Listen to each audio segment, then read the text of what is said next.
some people kind of get on my case. Now, granted, I'm kind of a firebrand online a little bit, and so, but I make a distinction because what's really interesting is that people that actually know me personally and then engage with me on a level of what I call private ministry.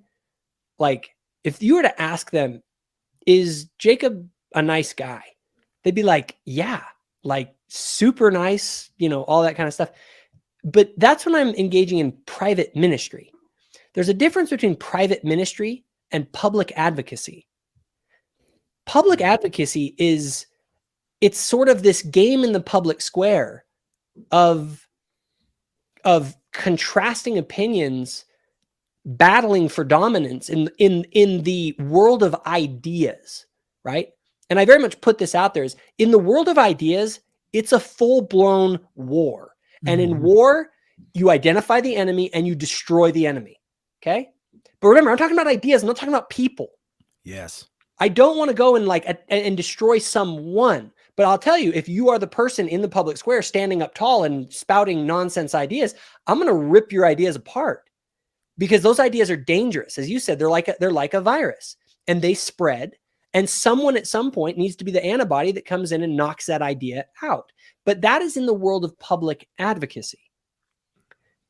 I would never say some of the things that I'm saying to actually convince the person who's sitting across from me in a private conversation.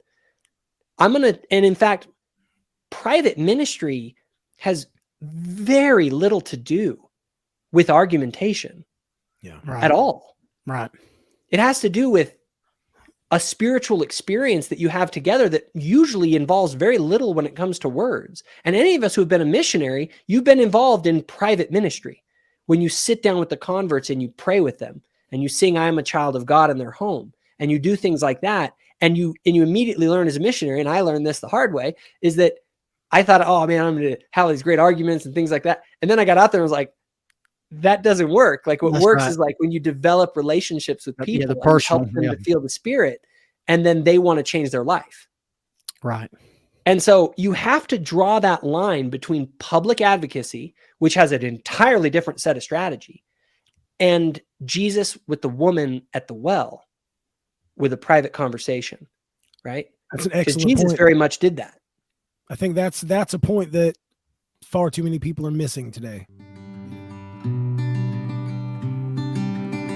If you enjoyed this video, give it a like and hit the subscribe button. Also, if you want more content, including the podcast, go to thoughtful-faith.com. Thanks for watching.